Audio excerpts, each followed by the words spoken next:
अस्सलातु खैरुम मिनन नौम।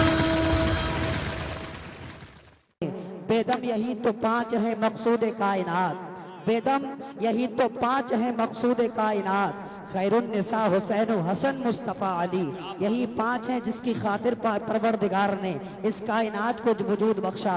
यही पांच हैं जिसकी वजह से मेरे परवरदिगार ने कायनात को पैदा किया। यही पांच ही तो है जिसकी वजह से अल्लाह ने कुन फयकून कहकर, अल्लाह ने जब कहा था कुन तो फयकून का जवाब आया था। अल्लाह समद, जब मेरे अल्लाह ने कहा था कुन तो तमाम चीजें मौजूद हो गई थी। हजरत आदम से लेकर और आज तक की जितनी अशिया हैं, क़यामत तक जितनी अशिया होती रहेंगी, तमाम चीजें अल्लाह के कुन कहने से हाजिर हो गई थी। अल्लाह समद, जब मेरे आका सैयदना इमाम हुसैन रज़ी अल्लाह ताला अन्हु की सीरत सुनने के मुताल्लिक मैं अपने बयान को, गुफ्तगू को आगे बढ़ाने की कोशिश करूं। सबसे पहले एक बात याद रखें, मेरे आका मुस्तफ़ा जान रहमत सल्लल्लाहु ताला अलैहि वसल्लम का दौर सबसे बेहतरीन दौर था। खुद मेरे नबी ने फरमाया था खैरुल कुरून करनी, यानी जितने भी दौर दुनिया में पैदा होंगे या जितने दौर दुनिया में पैदा हो चुके, उन सारे दौरों में अगर कोई बेहतरीन दौर है, सारे असरों में अगर कोई बेहतरीन असर है, सारे दहरों में अगर कोई बेहतरीन दहर है, तो वो मोहम्मद अरबी का ज़माना है, वो मेरे आका का ज़माना है। मेरे आका के विसाल के बाद जब मेरे आका इस दुनिया से तशरीफ़ लेकर जाते हैं, मेरे आका के बाद सैयदना सिद्दीक़ अकबर मनसब खिलाफत को संभालते हैं। सिद्दीक़ अकबर रज़ी अल्लाह ताला अन्हु के बाद हज़रत उमर इब्न ख़त्ताब रज़ी अल्लाह ताला अन्हु मेरे आका के उसी मनसब पर खिलाफत के दूसरे जानशीन बनकर तशरीफ लाते हैं। उसके बाद हज़रत उस्मान गनी आते हैं। उसके बाद इमाम पाक के वालिद मोहतरम सैयदना इमाम अली रज़ी अल्लाह ताला अन्हु तशरीफ लेकर आते हैं। दौर बीतता जाता है,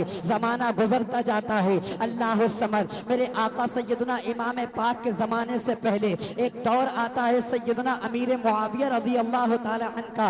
ये सहाबी रसूल हैं अमीर मुआविया, ये यजीद पलीद के वालिद मोहतरम जरूर थे, लेकिन अल्लाह के नबी के सहाबी थे सैयदना अमीर मुआविया। कातिब वही है सैयद अमीर मुआविया। इमाम हुसैन रज़ी अल्लाह ताला अन्हु के असर से पहले अमीर मुआविया रज़ी अल्लाह ताला अन्हु का ज़माना है। ये कौन अमीर मुआविया है? वो अमीर मुआविया जिनका जिक्र कुरान में आया है, वो अमीर मुआविया जो मुसलमानों के मामू जान है, वो अमीर मुआविया जो कातिब वही है। हाँ हाँ मुसलमानों, मेरे आका पर जब कुरान नाजिल होता था, अल्लाह के रसूल पर जब किताब नाजिल होती थी, अल्लाह के रसूल पर अल्लाह जब अपना कलाम भेजता था, तो मेरे आका फरमाते थे अमीर मुआविया को बुलाया जाए, अमीर मुआविया को मेरी बारगाह में पेश किया जाए। आज जो आप कुरान देखते हैं, कभी तो आप कागज की शक्ल पे देखते हैं, कभी आप एक प्लास्टिक की शक्ल पे देखते हैं, लेकिन पहले कागज नहीं चलता था। कागज का ईजाद करने वाला भी एक मुसलमान है। अल्लाह समद, कागज के जमाने से पहले जब मेरे आका का दौर था, मेरे आका हजरत अमीर मुआविया को बुलाते हैं। अमीर मुआविया से कहा जाता है, कभी तो चमड़ा लेकर आया जाता था, कभी तो हड्डियां लेकर आया जाता था। अमीर मुआविया को हजरत हुजूर सल्लल्लाहु ताला अलैहि वसल्लम कुरान पढ़कर सुनाते थे। कहते थे अमीर मुआविया कुरान लिखो, अल्लाह ने ये आयत नाजिल की है, अल्लाह ने ये आयत नाजिल की है। अल्लाह समझ, हजरत अमीर मुआविया रज़ी अल्लाह ताला अन्हु मेरे हुजूर के, मेरे अल्लाह के कातिब वही हैं, अल्लाह के कलाम को लिखने वाले हैं। कौन से मुंह से ताना और तशनी करते हजरत अमीर मुआविया पर?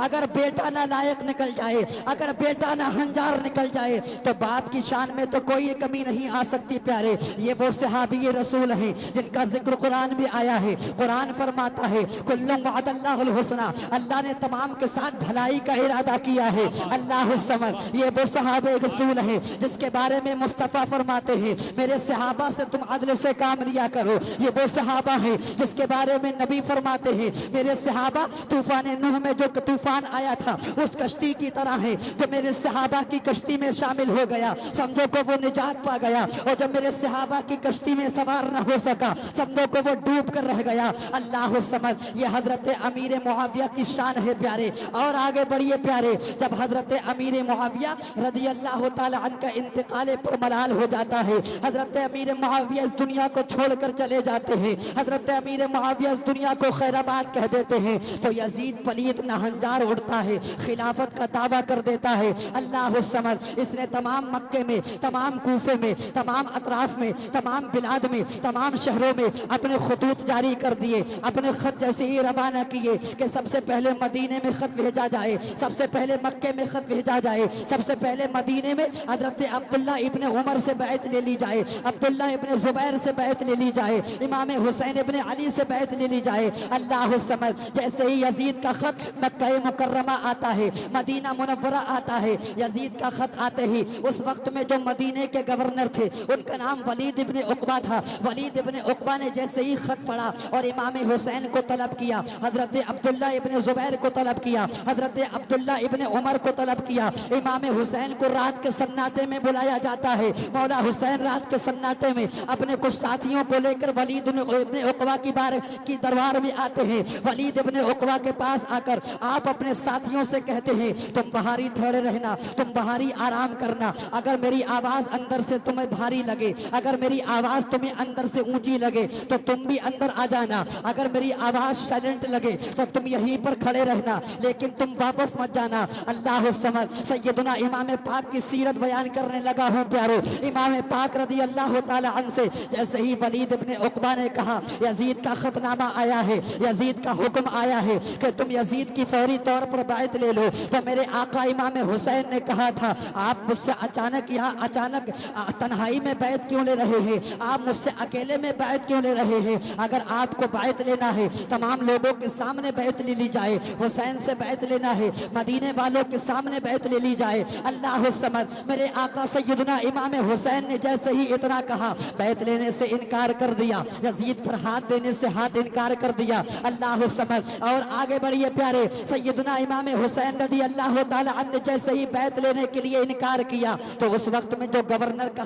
वजीर था नाम उसका मरवान था। ये कौन मरवान था? ये वही मरवान था जिसकी पैदाइश के वक्त मेरे आका मुस्तफ़ा ने इरशाद फरमाया था हुवल वज़ा इब्नुल वज़ा, ये गिरगिट का बेटा गिरगिट है। जैसे ही मेरे नबी ने फरमाया ये गिरगिट का बेटा गिरगिट है। अल्लाह समझ, यही मरवान वलीद इब्ने उक़बा के बराबर में बैठा था। इसने वलीद इब्ने उक़बा से कहा आज हुसैन अकेले है, आज हुसैन तन्हा है, आज हुसैन फर्द है, आज हुसैन मुनफरिद है, हुसैन से अभी बैत ले ली जाए, हुसैन से अभी हुसैन के हाथ को यजीद के हाथ में अभी ही से दे दिया जाए। अगर हुसैन यहाँ से चले गए, अगर हुसैन यहाँ से चले गए तो हुसैन से बैत लेना मुश्किल हो जाएगा। हुसैन अगर यहाँ से रुखसत हो गए, हुसैन से बैत लेना मुश्किल हो जाएगा, हुसैन से हाथ लेना दुश्वार हो जाएगा। अल्लाह समझ, जब मेरे आका सैयदना इमाम हुसैन ने इतना जुमला सुना, मरवान ने कहा था अगर हुसैन यहाँ पर बैत ना करे तो यसी दरबार में हुसैन के सर को तन से जुदा कर दिया जाए,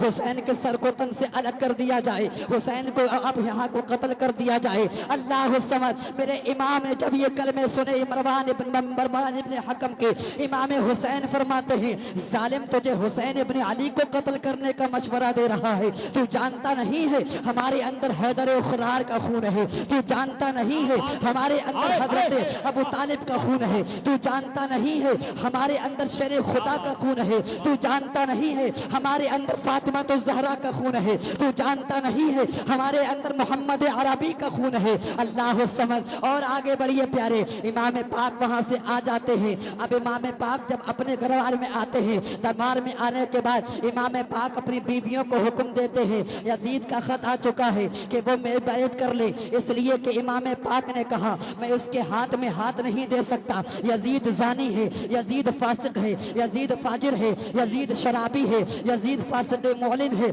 मैं उसके हाथ में बैत नहीं कर सकता। उसकी वजह यही है। अल्लाह समझ, मेरे इमाम ने घर वालों को हुक्म दिया चलो अपना रख्ते सफर बांध लो, अब मैं नाना के मदीने में, अब नाना के शहर में मैं यहाँ पर खून बहाना पसंद नहीं करता। अल्लाह समझ, मेरे इमाम हुसैन रज़ी अल्लाह ताला अन्हु अपने घर वालों को एक पैगाम दे रहे हैं, अपने बीवियों को एक पैगाम दे रहे हैं, अगर किसी जानी के आगे झुकना पड़े तो सर दे देना, लेकिन जानी के आगे मत झुकना। अगर किसी जानी के आगे अपने झुकना पड़े तो अगर किसी फासिक के आगे झुकना पड़े सर दे देना, लेकिन किसी फासिक के आगे न झुकना। अगर किसी शराबी के आगे झुकना पड़े अपना सर दे देना, लेकिन शराबी के आगे मत झुकना। अल्लाह समझ, मेरे इमाम ने बीवियों से कहा अपने रख्ते सफर को बांध लिया जाए, अपने सामान को तैयार कर लिया जाए। आज नाना का मदीना हमसे छूट जाएगा, आज नाना का शहर हमसे छूट जाएगा। कौन सा शहर? वो शहर जिसके बारे में मेरे मुर्शिद फरमाते हैं मदीना ऐसा गुलशन है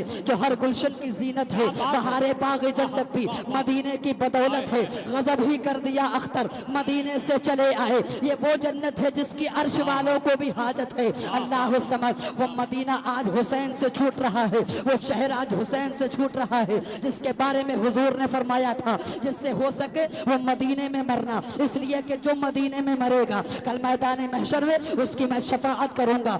इससे हो सके वो मदीने में मरना। इसलिए कि नबी जहां इंतकाल करता है, नबी जहां पर विसाल करता है, नबी जहां पर पर्दा फरमाता है, वो जगह उसको सबसे ज्यादा महबूब होती है, वो जगह उसको सबसे ज्यादा कीमती होती है। मदीने वाले मुस्तफ़ा ने इंतकाल किया मदीने में, आमिना के चांद ने अपना विसाल फरमाया मदीने में। पता चला हुजूर को सबसे ज्यादा कीमती अगर कोई शहर था तो मदीना मुनव्वरा था। हुजूर को सबसे असल कोई सरमाया था तो मदीना मुनव्वरा था। अल्लाह समद, मेरे आका इमाम हुसैन अपने घर वालों से कहते हैं आज हमसे मदीना छूट जाएगा, आज नाना का शहर छूट जाएगा। वो शहर जिसके बारे में हुजूर ने फरमाया था। एक मरतबा जंग तबूक से लौटने के मौके पर तमाम सहाबा इकराम के सामने एक लश्करे जर्रार आ गया था। जैसे ही लश्करे जर्रार आया सहाबा का आमने सामना हो जाता है। कुछ कुफ्फार को सहाबा ने कत्ल भी किया। जब सहाबा ने कुफ्फार को कत्ल किया तो कुफ्फार घोड़े से नीचे गिरते थे। जैसे ही नीचे गिरते थे गर्दो गुबार का मौसम था, यहाँ पर धूल ज्यादा होती थी। अल्लाह समझ, धूल के उड़ने की वजह से एक सहाबी ने अपने मुंह को बंद कर लिया, मुंह पर ढाटा लगा लिया। मेरे हुजूर फरमाते हैं ए मेरे सहाबा, तुम जानते नहीं हो इस शहर की मिट्टी में भी अल्लाह ने शिफा रखी है। ये वो शहर है। मेरे अल्लामा हुसैन फरमाते हैं न हो आराम जिस बीमार को सारे जमाने से, न हो आराम जिस बीमार को सारे जमाने से, उठा ले जाए थोड़ी खाक उनके आस्थाने से।